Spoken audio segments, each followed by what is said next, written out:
శ్రీ గురుభ్యో నమ. గురుర్బ్రహ్మ గురుర్విష్ణు గురుర్దేవో మహేశ్వర గురు సాక్షాత్ పరం బ్రహ్మ తస్మై శ్రీ గురవే నమ. అస్మద్ గురుచరణ పాదారవిందాభ్యాం నమ. నిన్నటి మన మహాభారత ప్రస్థానంలో మనము ఈ కౌశికుడు అట్లాగే ధర్మవ్యాధుడి యొక్క సంవాదాన్ని మనం వింటున్నాం. ధర్మవ్యాధుడు అనేకములైనటువంటి ధర్మానికి సంబంధించినటువంటి విషయాలు కౌశికుడికి చెప్తున్నాడు. కౌశికుడు తన యొక్క సందేహాన్ని నివృత్తి చేసుకుంటున్నాడు. అతనికి బ్రహ్మ యొక్క స్వరూపము, బ్రహ్మ పదార్థం యొక్క స్వరూపాన్ని కూడా తెలియజేశాడు.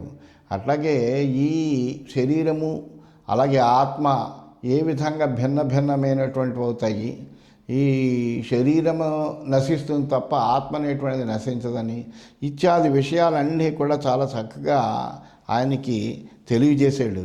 తెలియజేసి ఇంకా నువ్వు ఏం వినాలనుకుంటున్నావా, అసలు నీకు ఇంకా ఏం కావాలి అని ప్రశ్నించాడు ఆ ధర్మవ్యాధుడు కౌశికుణ్ణి.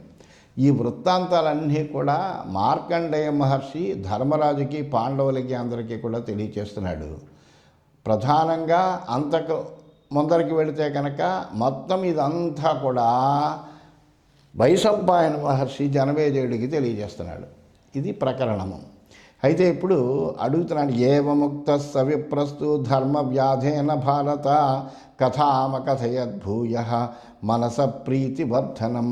మార్కండేయ మహర్షి చెప్తున్నాడు, ధర్మరాజా, ధర్మవ్యాధుడు ఈ విధంగా నువ్వు ఇంకా ఏం తెలుసుకోవాలనుకుంటున్నావయ్యా అని కౌశికుడిని అడిగేటప్పటికీ ఆ కౌశికుడి యొక్క మనస్సుకి సంతోషం కలిగించేటువంటి విషయాన్ని చెప్పడం మొదలెట్టాడు. ఇంకా అప్పుడు ఆ కౌశికుడు కూడా ఈ విధంగా అడుగుతున్నాడు, మహాభూతాని యాన్యాహు పంచధర్మభృతాంబర ఏకైకస్య గుణాన్ సమ్యక్ పంచానామపి మే వద. నువ్వు ఈ చతుర్వింశ తత్వాల గురించి చెప్పావు కదా, పంచభూతాల గురించే చెప్పావు, ఇంద్రియాల గురించే చెప్పావు, అన్నిటి గురించి చెప్పావు.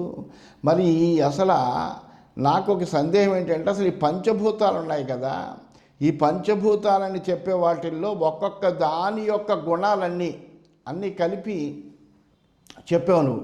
అట్లా కాకుండా ఒక్కొక్కటి వింగడించి ఒక్కొక్కటి దాని యొక్క గుణాలని నాకు వివరంగా తెలియజేయవలసింది అని కౌశికుడు మళ్ళీ ధర్మవ్యాధుడిని ప్రశ్నించాడు.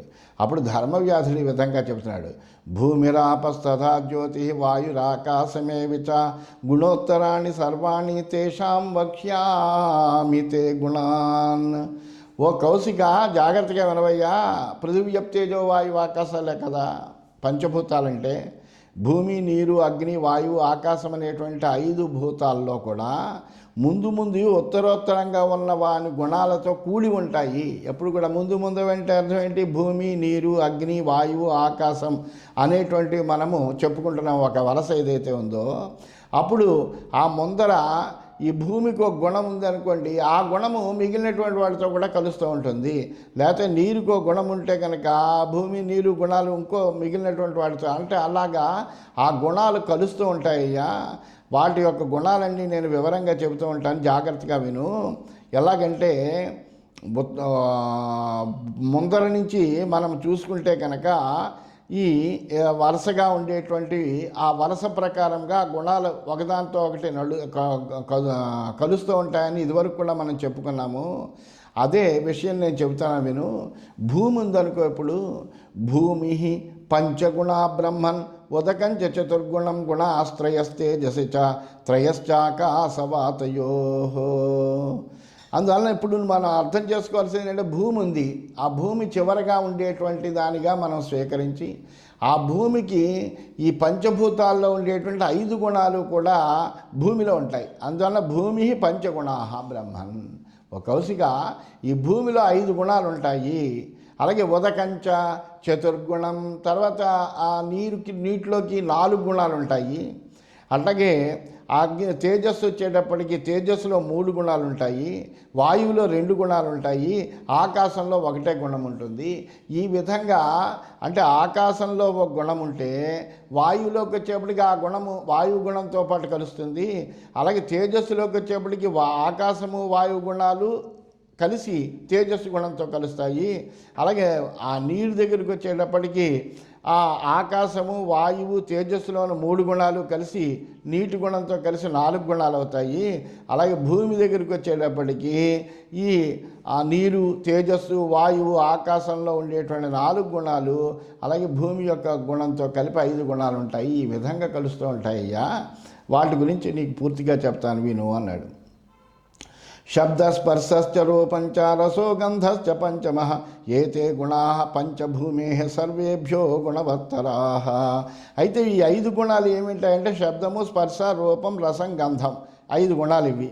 ఈ 5 గుణాలు కూడా దేంట్లో ఉంటాయట? భూమిలో ఉంటాయట. అందువల్ల అన్ని భూతాల కంటే ఎక్కువ గుణాలు కలిగినటువంటిది ఏంటంటే పృథివీ. అంటే ఏంటి? శబ్దం ఆకాశం యొక్క గుణము, స్పర్శ వాయువు యొక్క గుణము, రూపం అనేటువంటిది తేజస్సు యొక్క గుణము, రసం అనేటువంటిది ఆపహ నీటి యొక్క గుణము, అలాగే గంధం అనేటువంటిది పృథివీ యొక్క గుణము. ఈ పృథివీ దగ్గరికి వచ్చేటప్పటికి 5 గుణాలు కూడా అందులో కలుస్తాయి. అందువల్ల అన్ని భూతముల్లోకి కూడా గుణాధిక్యం కలిగింది ఏంటయ్యా? పృథివీ, భూమి అని. శబ్దస్పర్శశ్చ రూపంచ రసశ్చాపి ద్విజోత్తమ అపామేతే గుణ బ్రహ్మన్ కీర్తిత ఆస్తవ సువ్రత. అట్లాగే ఇంక శబ్దము, స్పర్శ, రూపం, రసం అనేటువంటి 4 ఉన్నాయి గుణాలు. ఈ 4 గుణాలు కూడా నీటి యొక్క గుణాలుగా తెలుసుకుంది. రసం అనేటువంటిది అసలు నీటి యొక్క గుణము. కానీ శబ్దము, స్పర్శ, రూపం అనేటువంటిది దాని ముందర ఉండేటువంటి ఆ 3 యొక్క గుణములు అవన్నీ కూడా ఇందులోకి వస్తాయి. అందువల్ల నీటికి 4 గుణాలు ఉంటాయి. శబ్దము ఉంటుంది, స్పర్శ ఉంటుంది, రూపము ఉంటుంది, రసము ఉంటుంది. ఈ 4 గుణాలు కూడా నీటిలో ఉంటాయ్యా. శబ్దస్పర్శశ్చ రూపంచ తేజసోధ గుణాశ్రయ శబ్దస్పర్శశ్చ వాయోతు శబ్దశ్చాకాశ ఏవత. అలాగే శబ్దము, స్పర్శ, రూప అనేటువంటి 3 కూడా, రూపం అనేటువంటి 3 కూడా తేజస్సులో ఉంటాయి. తేజస్సుకి అసలు రూపం గుణము, కానీ ఆ ముందర ఉన్నటువంటి వాటి గుణాలు కూడా ఇందులో కలుస్తాయి. కాబట్టి శబ్దము ఉంటుంది, దానికి స్పర్శ ఉంటుంది, రూపము ఉంటుంది తేజస్సుకి. అలాగే శబ్దము, స్పర్శ అనేటువంటివి వాయువుకు ఉంటాయి 2 గుణాలు. శబ్దం అనేది ఆకాశ గుణము, అలాగే స్పర్శ అనేటువంటి వాయువు గుణము. వాయువు దగ్గరికి వచ్చేప్పటికీ ఆకాశ గుణం కూడా ఇందులో కలుస్తుంది. అందువల్ల శబ్దం ఉంటుంది, స్పర్శ ఉంటుంది. శబ్దం ఒక్కటే ఆకాశం యొక్క గుణము. శబ్ద గుణకం ఆకాశం అని చెప్తాం. అంటే శబ్దం అనేటువంటిదే ఆకాశం యొక్క గుణము. శబ్దాన్ని బట్టి మనకు ఆకాశం ఉంటేనే మనకు అసలు శబ్దం ఒకటి నుంచి ఒకటి వినిపించేటువంటిది కూడా. అందువలన ఆ ఆకాశ గుణమైనటువంటి శబ్దం అయ్యా అని చెప్పాడు. ఏతే పంచదశ బ్రహ్మన్ గుణాభూతేషు పంచసు వర్తంతే సర్వభూతేషు యేషు లోకా ప్రతిష్ఠితా.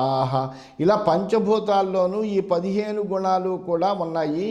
ఈ 15 గుణాలు ఉన్నాయంటే మొదటి నుంచి చూసుకుంటే పృథివీలో 5 గుణాలు ఉన్నాయి. అట్లాగే ఏమోను అదేంటి నీటిలో 4 గుణాలు ఉన్నాయి. అలాగే తేజస్సులో 3 గుణాలు ఉన్నాయి. వాయువులో 2 గుణాలు ఉన్నాయి. ఆకాశంలో ఒక గుణం ఉంది.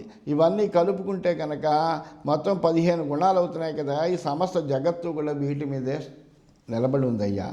అన్యోన్యం నాతివర్తంతే సమ్యక్ చ భవతి ద్విజ యదాతు విషమం భావం ఆచరంతి చరాచరాః తదా దేహీ దేహమన్యం వ్యతిరోహతి కాలతః ఆనుపూర్వ్యా వినశ్యంతి జాయంతే చానుపూర్వసః. అందులో కౌశిక ఇది పంచభూతాలు కూడా ఒకదాన్ని ఒకటి అతిక్రమించకుండా ఉంటాయి. ఈ విధంగా ఒకటి లేకుండా ఇంకోటి ఉండదు, అన్నీ కలిసే చక్కగా ఉంటూ ఉంటాయి. చరాచరాలైనటువంటి పంచభూతాలు కూడా విషమాలైనప్పుడు, అంటే వ్యక్తాలైనటువంటివి. చరాచరములు అంటే ఏంటంటే చరములు, అచరములు, కదిలేవి కదలవి అనేటువంటి పంచభూతాలు విషమాలైనప్పుడు, అంటే సమంగా లేనివైనప్పుడు ఈ జీవుడు ఏం చేస్తాడంటే కాలప్రేరణతోటి తన యొక్క సంకల్పానుసారంగా ఒక శరీరం నుంచి ఇంకో శరీరంలోకి వెళ్తాడు.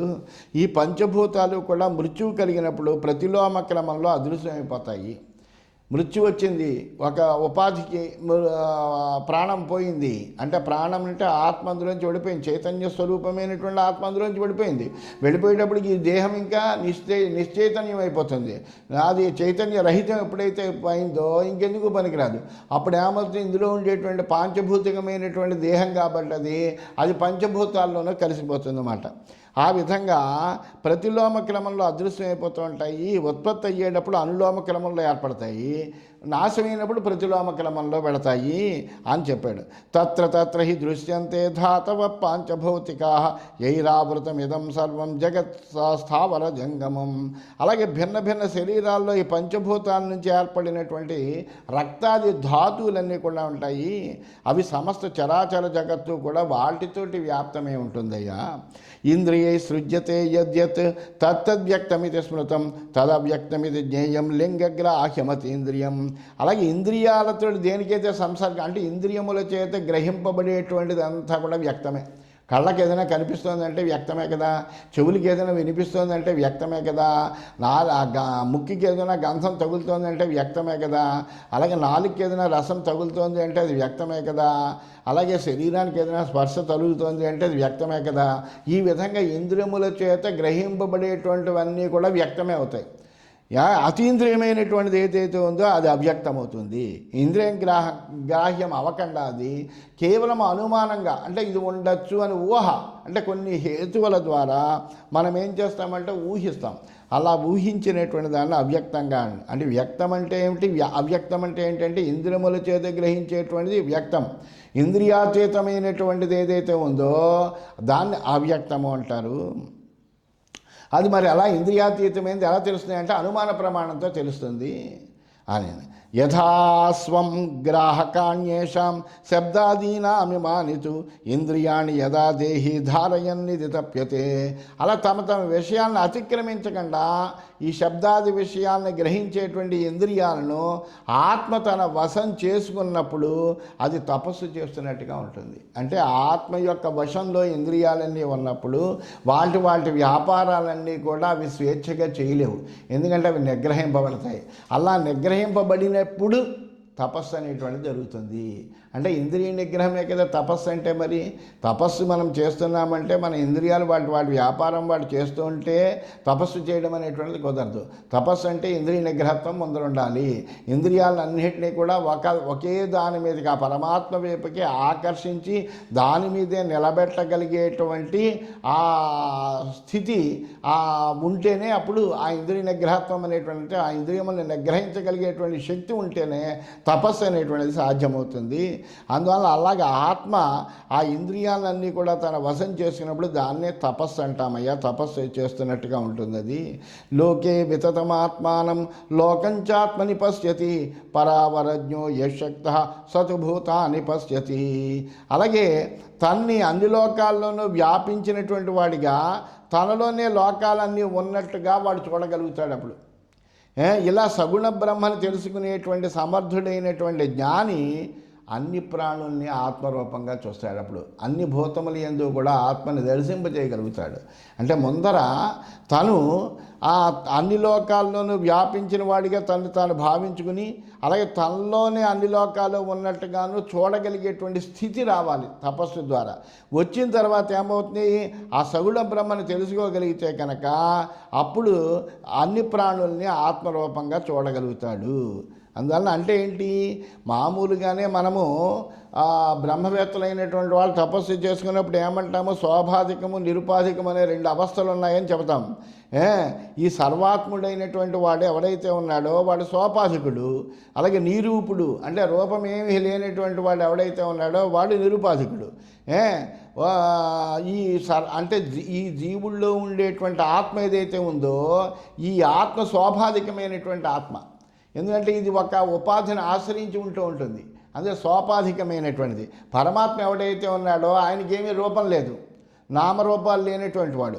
అందువలన ఆయన నిరూపుడైనటువంటి వాడు, నిరుపాధికుడైనటువంటి వాడు. ఈ స్వాభావికమైనటువంటి దాంతో నిరుపాధికమైనటువంటి పరమాత్మని లయం చేయగలగాలి. అందుకనే ఏమంటారు, జీవ పరమాత్మనియోహో ఐక్యం అంటారు. జీవుడిని జీవాత్మని పరమాత్మని కూడా ఐక్యం చేయగలగాలి.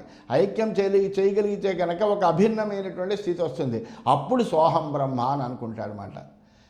అంటే ఆ స్థితి రావడానికి ముందర అభ్యాసం ఏంటంటే, ముందర నేను వేరు పరమాత్మ వేరు అనేటువంటి భేదంతో ముందర ప్రారంభం చేస్తాడు.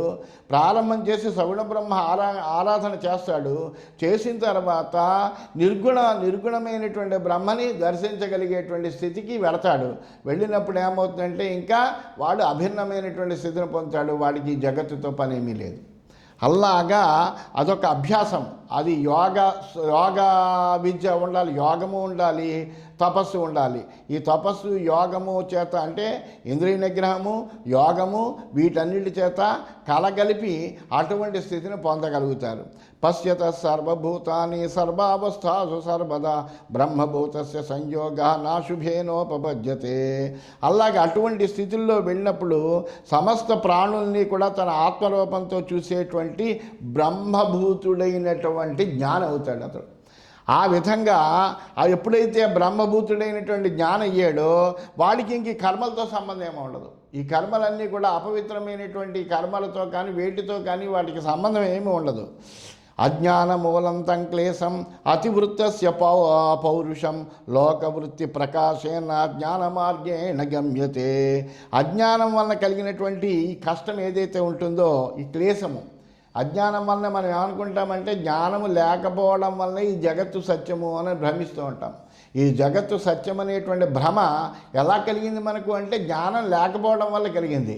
అంటే ఈ జగత్తు నిత్యమైనటువంటిది కాదు, శాశ్వతమైనటువంటిది కాదు అనేటువంటి జ్ఞానం మనకు లేకపోవడం వల్ల ఈ జగత్తు సత్యము అనేటువంటి ఒక భ్రమ జ్ఞానం మనలో ఉండడం వల్ల మనం దాంట్లో పరిభ్రమిస్తూ ఉంటాం. అందువలన ఇలా అజ్ఞానం కలిగినటువంటి క్లేశాన్ని అతిక్రమించిన వాడు ఎవడవుతాడు? బ్రహ్మభూతుడైనటువంటి జ్ఞానం అవుతాడు. వాడు ఏం చేస్తాడు? లౌకికమైనటువంటి తప్పని పనులు మాత్రమే చేస్తూ జ్ఞాన మార్గంతో మోక్షం పొందుతాడు. వాడికి ఇంకే కర్మలతో సంబంధం లేదు, ఈ జగత్తుతో సంబంధం లేదు. తను జ్ఞానాన్ని తెచ్చుకున్నాడు. ఈ జగత్తంతా కూడా అసత్యమైనటువంటిది, అశాశ్వతమైనటువంటిది తెలుసుకున్నాడు. పరమాత్మ ఒక్కడే సత్యమైనటువంటి స్వరూపం తెలుసుకున్నాడు. ఆ పరమాత్మకి తనకు భిన్నమేమీ లేదు, అభిన్నమైనటువంటి స్థితికి నేను వచ్చాను అని అనుకున్నాడు. అప్పుడు వాడికి కర్మలతో సంబంధం లేదు. ఆ జ్ఞానంతో వాడు ముక్తిని పొందుతాడు, మోక్షాన్ని పొందుతాడయ్యా. అనాది నిధనం జంతుం ఆత్మయోనిం సదా వ్యయం అనౌపమ్యమూర్తంచ భగవానాహ బుద్ధిమాన్. అలా అనాది నిధనం జంతుం ఆత్మయోనిం సదా వ్యయం అనౌపమ్యమూర్తంచ భగవానాహ బుద్ధిమాన్ అని. మేధావైనటువంటి వాడు భగవంతుడైనటువంటి ఆ బ్రహ్మ ఏం చేస్తాడట? తన యొక్క నిశ్వాసాలైనటువంటి బ్రహ్మ యొక్క ఉచ్ఛ్వాస నిశ్వాసాలే కదా బ్రహ్మ నుంచి వచ్చినటువంటివే వేదాలు. అందువల్ల ఆ బ్రహ్మదేవుడు తన నిశ్వాసాలైనటువంటి వేదాలలో ఈ ముక్తుడైనటువంటి జీవుని గురించి ఆద్యంతాలు లేనటువంటి వాడు, ఆ స్వయంభువు, అవికారి అంటే ఏ విధమైన వికారం పొందినటువంటి వాడు, సాటి లేనటువంటి వాడు, నిరాకారుడు అని చెప్పాడు. ఆ వేదాల్లో ముక్తుడైనటువంటి జీవుడు అంటే జీవన్ముక్తుడు అవుతాడు. ఎవడైతే రెండు రకములైనటువంటి ముక్తులు, విదేహముక్తి వేరు, జీవన్ముక్తి వేరు. జీవన్ముక్తి అంటే బ్రతుకుండగానే వాడు బ్రహ్మతోటి అభిన్నమైనటువంటి స్థితిని పొంది అహం బ్రహ్మాస్మి అనేటువంటి భావనతోటి బ్రహ్మీభూతుడైనటువంటి వాడు ఒక జ్ఞానిగా ఉంటాడు. వాడికి ఇంక ఇవేమీ కూడా అసలు దేంతోటి వాడికి ఏమీ సంబంధం లేనట్టుగా ఉంటాడు వాడు.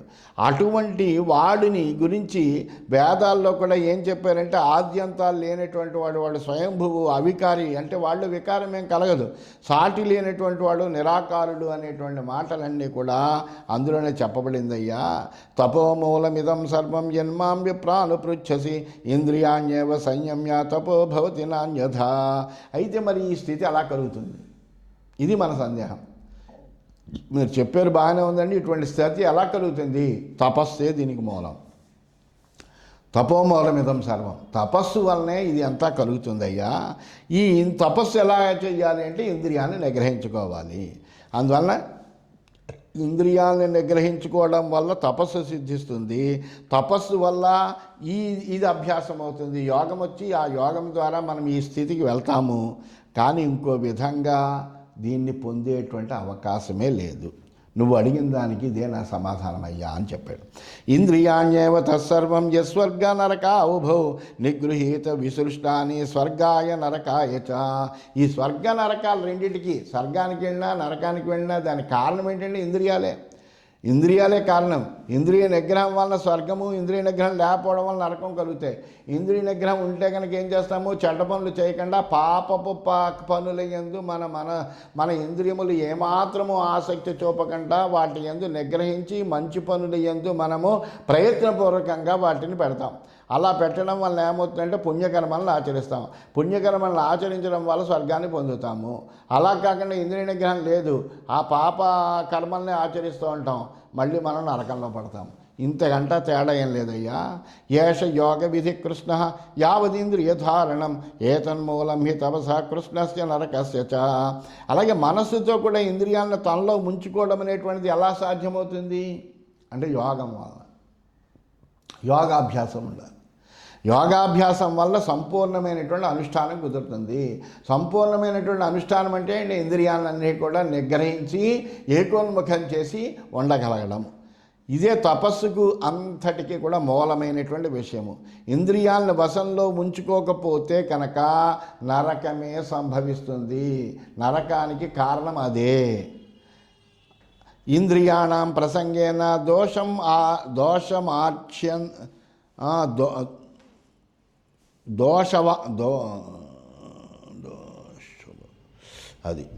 ఇంద్రియాణం ప్రసంగేన దోషవం ఆర్చంత్య సంశయం సన్నియమ్యతు తాన్యేవ తతసిద్ధిం సమాప్నుయాత్. ఇంద్రియాలకి ఏమవుతుందంటే అనుచితమైనటువంటి విషయాలతో సంబంధం కలుగుతుంది. అంటే ఏంటి, మనకు పనికిరానటువంటి విషయాల యందు మన ఇంద్రియాలన్నీ కూడా ఆసక్తమై ఉంటాయి.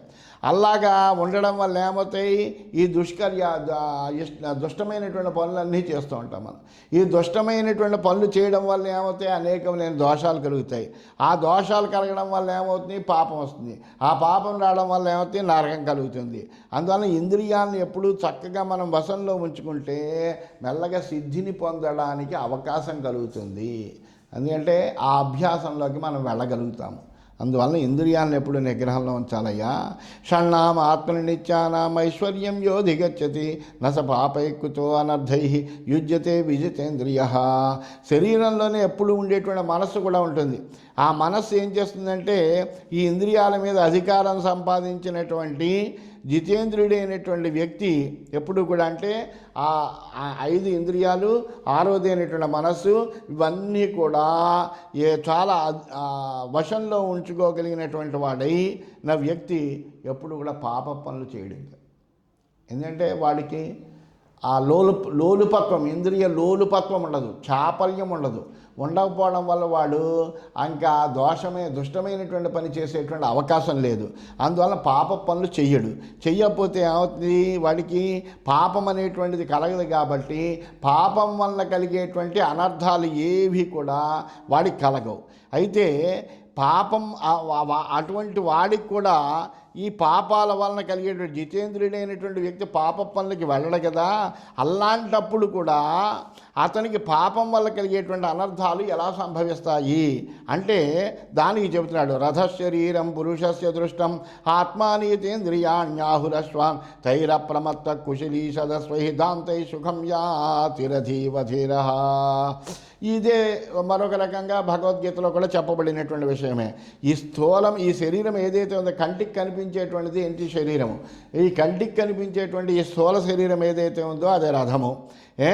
ఆత్మ అనేటువంటిది బుద్ధి, ఆత్మ అనేటువంటిది అదే బుద్ధి. ఆ బుద్ధి అనేటువంటిదే సారథి. ఇంద్రియాలు గుర్రాలు. ఇంద్రియాణి హయాన్యాహు బుద్ధింతు సారథం విద్ధి అని భగవద్గీతలో కూడా చెప్పబడింది. అందువలన ఈ స్థూలమైనటువంటి శరీరము రథము, బుద్ధి అనేటువంటిది సారథి, ఇంద్రియాలను గుర్రాలని శృతివాక్యాలన్నీ కూడా అవే చెబుతున్నాయి. నేర్పరైనటువంటి వాడు, జాగ్రత్త కలిగినటువంటి ధీరుడైనటువంటి సారథి ఏం చేస్తాడంటే రథాన్ని నడిపేటప్పుడు ఉత్తమమైనటువంటి అశ్వాన్ని తన వశంలో ఉంచుకుని సుఖంగా ప్రయాణం చేసినట్టుగా అప్రమత్తుడైనటువంటి కుశలీడైనటువంటి ధీరుడైనటువంటి పురుషుడు ఇంద్రియాలను వశంలో పెట్టుకుని సుఖ సుఖంగా జీవిత మార్గంలో ప్రయాణం చేస్తాడయ్యా. అందువల్ల ఇంద్రియ నిగ్రహం అనేటువంటిది చాలా చాలా ప్రధానమైనటువంటిది తపస్సుకు. దానివల్లనే తపస్సు సిద్ధిస్తుంది. తపస్సు సిద్ధించిన తర్వాత యోగం వస్తుంది. యోగం వస్తే కనుక పరమాత్మతో అభిన్నమైనటువంటి స్థితికి చేరుకునేటువంటి జ్ఞానం కలుగుతుంది. తద్వారా మోక్షం కలుగుతుంది అని ఈ విషయాలన్నీ కూడా కౌశికుడికి ధర్మవ్యాధుడు చాలా వెంగడించి తెలిసే విధంగా తెలియజేస్తున్నాడు అని తెలియజేస్తూ స్వస్తి.